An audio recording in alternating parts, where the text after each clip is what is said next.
Hello everyone, Zane with you, and today we'll show you how to fix PayPal money on hold. Sometimes when you receive money on PayPal, they might put that money on hold. This usually happens for transactions that are marked as for goods and services. If the client sends you a payment that is marked as for family and friends, that money is going to be available to you instantly. It can also happen when PayPal is not sure where the money is coming from.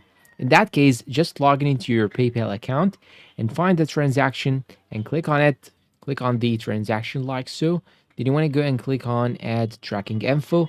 Then add the order status. Click on ordered, processed, or any other order status. That's actually the case of your order right now. Then you want to hit this correct icon.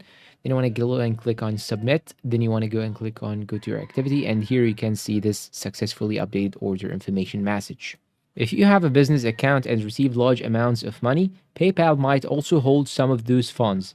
This gives buyers enough time to raise disputes if you are selling a product or service.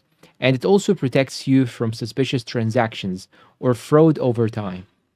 As you use PayPal more, this whole limit will increase. For example, I started at $200 and now I can receive over $1,200 without a hold. I hope this video helped you out, and please consider like and subscribe, and please leave a good comment down below, and see you in a new video.